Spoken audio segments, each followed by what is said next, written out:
A paz do Senhor Jesus Cristo, meus amados irmãos, que Deus os abençoe rica e poderosamente. Mais uma vez me encontro aqui para que possamos juntos meditar na palavra do Senhor, nosso Deus. Gostaria de pedir a todos vocês que deixassem aí o seu like, também o seu comentário e, se possível, compartilhe com seus amigos. Também ativa o sininho da notificação para quando postarmos um novo vídeo aqui, você possa receber uma notificação aí no seu aparelho celular, tá bom? E não se esqueça também de conhecer, se você já conhece, tudo bem, mas se você ainda não conhece, você faça uma pesquisa aí no Google para você conhecer o blog do meu irmão em Cristo, Geraldo Barbosa. Seu blog tem o título Pregando a Verdade. Faça uma pesquisa aí, você vai encontrar o blog do Geraldo Barbosa, Pregando a Verdade. Tem muitos estudos ali da Palavra de Deus, você pode baixá-los para que você possa usar na sua igreja, para que você possa ministrar o estudo da Palavra de Deus ali.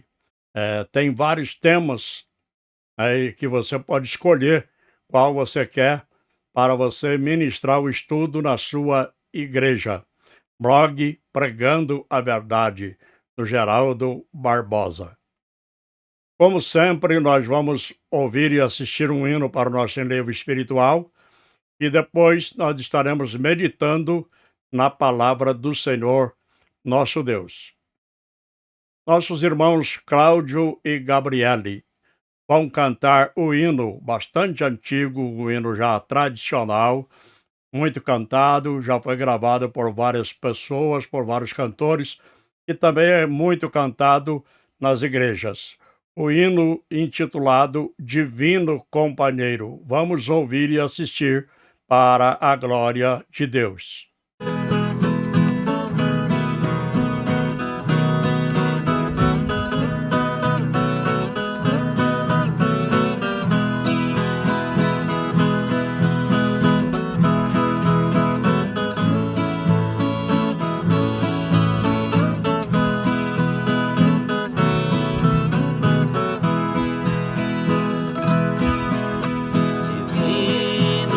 Companheiro do caminho,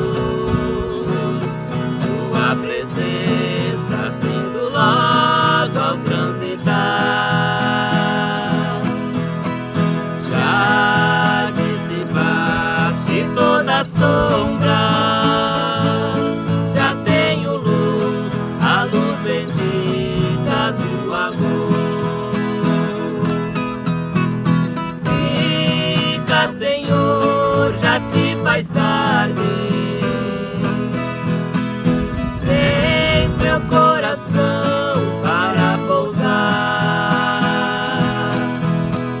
faz em mim morada permanente, fica Senhor, meu Salvador.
Senhor, meu Salvador.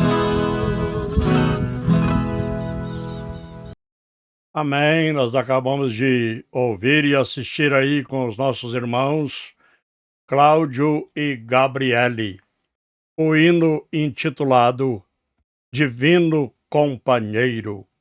Louvado seja o nome do Senhor. Meus amados irmãos, hoje nós estaremos meditando na palavra de Deus, no segundo livro da Bíblia, Êxodo, capítulo de número 40, versículos 34 ao 38. Você que tem aí ao seu alcance a Bíblia, a palavra de Deus, e queira acompanhar a leitura, abra agora em Êxodo, capítulo 40, versículos 34 ao 38. Nos diz assim a palavra de Deus.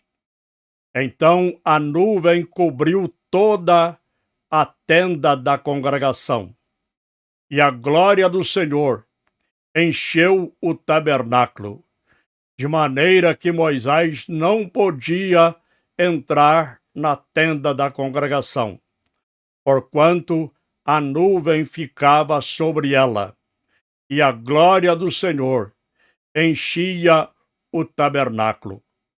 Quando, pois, a nuvem se levantava de sobre o tabernáculo, então os filhos de Israel caminhavam em todas as suas jornadas. Se a nuvem, porém, não se levantava, não caminhavam até o dia em que ela se levantava.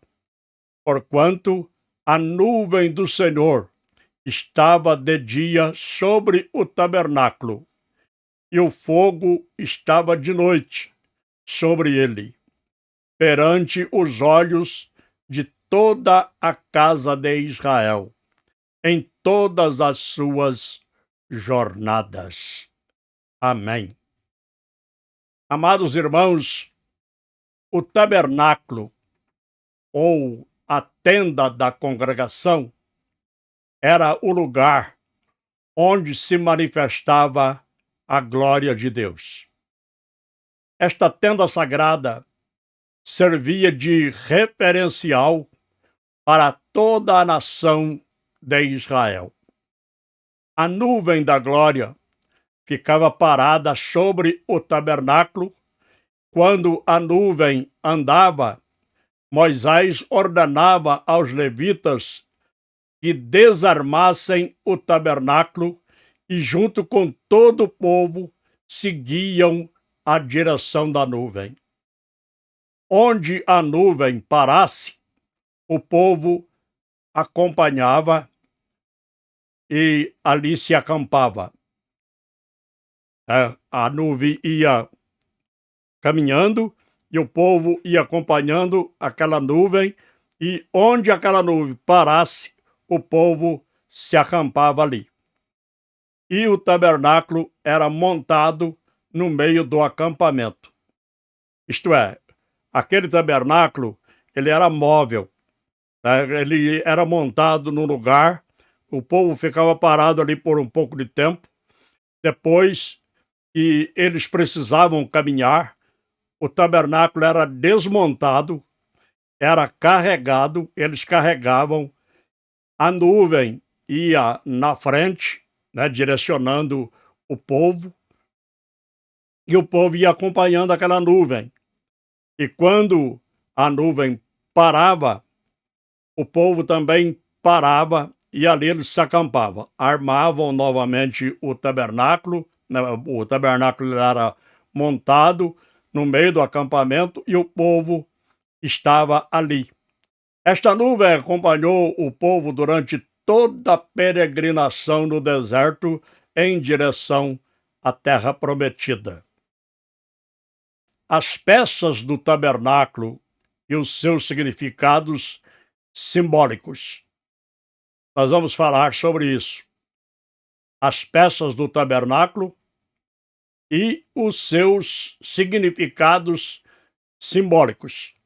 Porque é muito importante meditar nisto, que aquele tabernáculo, ele tinha um símbolo, ele simbolizava algo. E é sobre isto que nós vamos falar agora.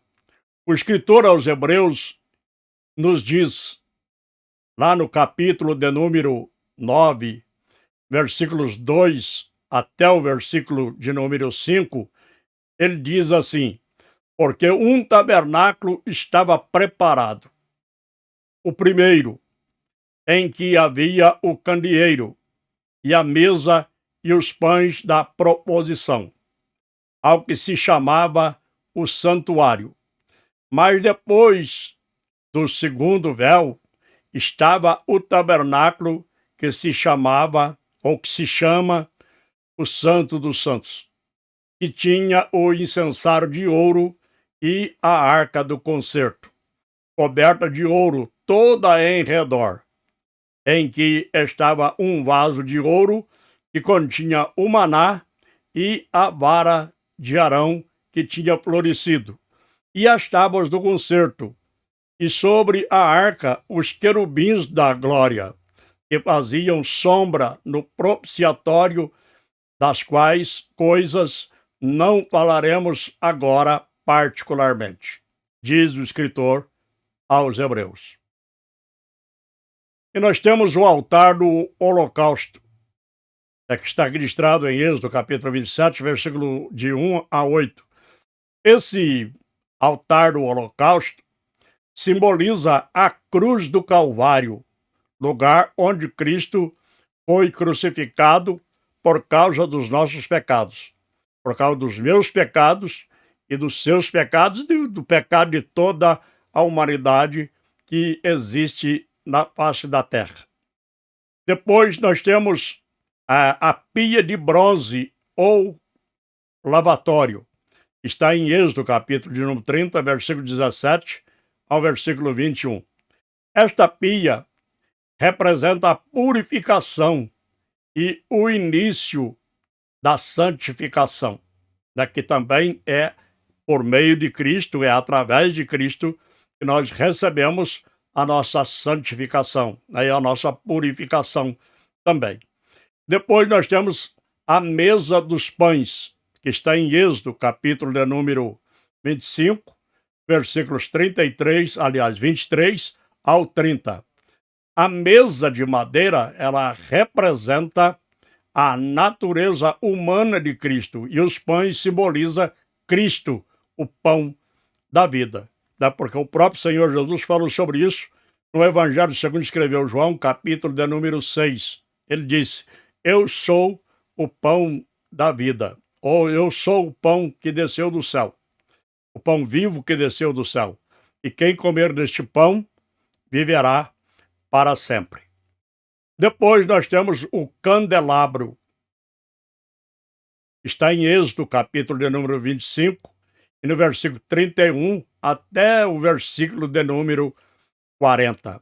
O candelabro representa Cristo como a luz do mundo, porque ali no candelabro, o candelabro era justamente aquele lugar onde ele era aceso, né? Acendia ele para que ele pudesse nomear o candeeiro. Então ele representa Cristo como a luz do mundo. Jesus falou sobre isso. Eu sou a luz do mundo. Quem me segue não andará em trevas. Depois nós temos o altar de incenso, ou do incenso, né? Está em Êxodo, capítulo de número 30, versículo de número 1 até o versículo de número 10. E este altar do incenso representa a intercessão de Cristo na glória, por cada um de nós. Ele intercede por nós, né? Ele intercede por nós junto ao Pai. Quando nós clamamos, quando nós pedimos alguma coisa a Deus em nome de Jesus, Jesus intercede por nós junto ao Pai. Depois nós temos a Arca da Aliança, que está em Êxodo, capítulo de número 25, versículo 10 até o versículo de número 16. E esta Arca da Aliança simboliza a justiça e a presença de Deus. Então, ali dentro, né, daquele tabernáculo, estava a Arca da Aliança ou Arca do Concerto, como quiser falar. E esta Arca da Aliança representava a presença de Deus. Então era como se Deus estivesse ali dentro daquele tabernáculo, né? Era como se ele estivesse ali dentro daquele tabernáculo. E a Arca da Aliança, né, estava ali. E como já falamos, estava lá a vara de Arão e assim sucessivamente, a vara de Arão que floresceu e assim sucessivamente, né? Então, o que simbolizava a presença de Deus ali. Portanto, naquele tempo, as pessoas chamavam aquele tabernáculo de casa de Deus, porque a arca da aliança que representava a presença de Deus estava ali. Então era como se fosse Deus que estivesse ali morando dentro daquele tabernáculo. Quando nós vimos, ou quando nós vamos para o Novo Testamento, nós podemos observar que a casa de Deus hoje não é o templo. O próprio Estevão, quando ele estava prestes a morrer, né, que estava sendo apedrejado ali, está no capítulo 7 de Atos dos Apóstolos, ele diz que Deus não habita em templos feitos por mãos humanas. Então nós somos a morada de Deus, Deus habita em nós. Está na primeira carta de Paulo aos Coríntios, no capítulo 3 e no versículo 16, que nós somos o templo do Espírito Santo. Deus habita em nós. Também lá aos Hebreus, se não me falha a memória, no capítulo 3 e no versículo 6, ou no capítulo 6 e versículo 3, está escrito que nós somos a casa de Deus. Mas Deus habita em nós. Também no Evangelho segundo escreveu São João, capítulo de número 14, se não me falha a memória, ou capítulo 12, capítulo 12, né? Acho que está no capítulo 12 do Evangelho segundo escreveu São João, Jesus Cristo dizendo assim: aquele que tem os meus mandamentos e os guarda, esse é o que me ama.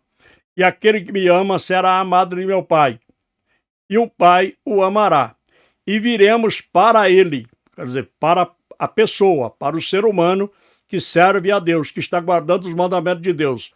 Viremos para ele e faremos nele morada. Isto é, Deus habita em nós. Deus está em nós. Então, hoje, a casa de Deus, no tempo atual, somos nós. O templo é onde nós, como igreja, reunimos para que possamos adorar a Deus ali, glorificar o nome do Senhor.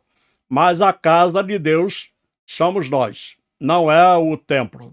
Deus não mora ali, Deus não habita dentro de quatro paredes. Deus habita em nós. Portanto, esta arca da aliança, como eu já disse, ela simboliza a justiça e a presença de Deus. Depois nós temos o propiciatório, que tudo estava ali dentro daquele tabernáculo, né? Nós temos o propiciatório.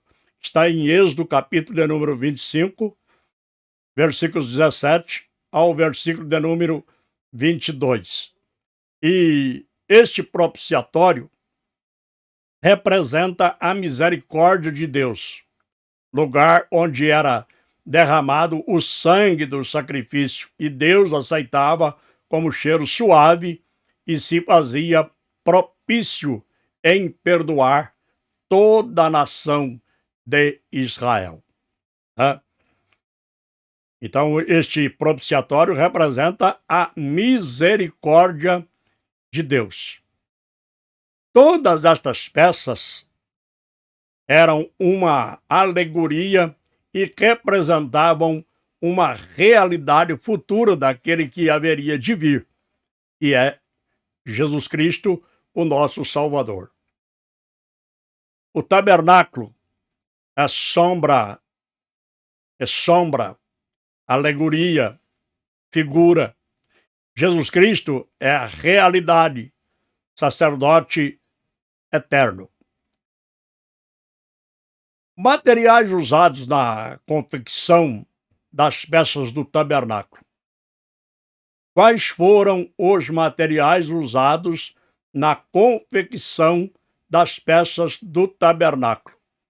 Primeiro, nós temos o linho, que representa a pureza de Cristo. Depois nós temos a madeira, que representa a natureza humana de Cristo. Depois nós temos o ouro, que representa a realeza e a divindade de Cristo. Depois temos a prata, que representa a redenção do homem, efetuada por Cristo na cruz do Calvário. Depois nós temos o bronze, que representa a natureza pecaminosa e caída da humanidade. E, finalmente, para encerrarmos esta pequena mensagem, diante de tudo isso, que eu acabei de citar, nós aprendemos e passamos a entender o quanto Deus nos ama. Deus sempre se importou e se preocupou com a humanidade. A maior prova do amor de Deus foi enviar o seu Filho unigênito, Jesus Cristo, para salvar e redimir a humanidade de todos os seus pecados. Agora, nós estamos vivendo a realidade de tudo. Antes, era algo simbólico, mas agora nós estamos vivendo a realidade de tudo que era apenas a sombra. Jesus Cristo veio como Cordeiro de Deus e morreu para nos perdoar. O pecado foi removido, o véu do templo foi rasgado de alto a baixo, abrindo assim o caminho da nossa adoração e comunhão direta com Deus, o Pai. Glórias a Deus, né? Então, hoje, nós temos acesso direto com o Pai. Naquele tempo, o sacerdote entrava uma vez por ano, né, ali no Santo dos Santos, para oferecer sacrifício por ele e por todo o povo ali de Israel. O povo não tinha acesso, só o sacerdote tinha acesso ao Santo dos Santos. Só ele podia entrar ali, mesmo assim, uma vez por ano. Agora, nós temos acesso direto ao Pai. Eu já disse, o véu do templo foi rasgado. Isto mostrando para nós que o véu foi rasgado de cima para baixo. De cima para baixo. Aí ele foi rasgado. Isto é, a providência veio do céu, veio de Deus, veio do céu para nós. E hoje nós temos acesso direto ao Pai. Na própria oração do Pai Nosso, Jesus, ele deixou bem claro que nós temos acesso direto ao Pai. Ele disse na oração do Pai Nosso, Pai Nosso que está nos céus. Então nós temos acesso direto ao Pai.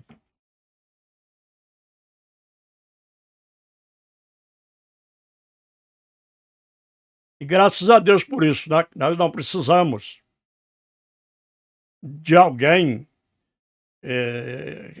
para interceder por nós ou no nosso lugar.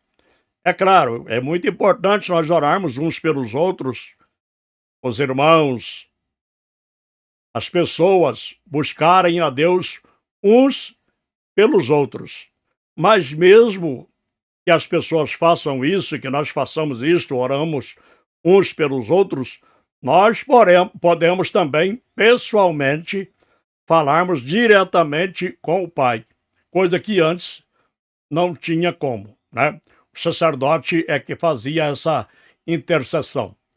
Hoje, por exemplo, nós temos esta oportunidade, este privilégio de falarmos diretamente com o Senhor nosso Deus, né? Pedirmos a Ele.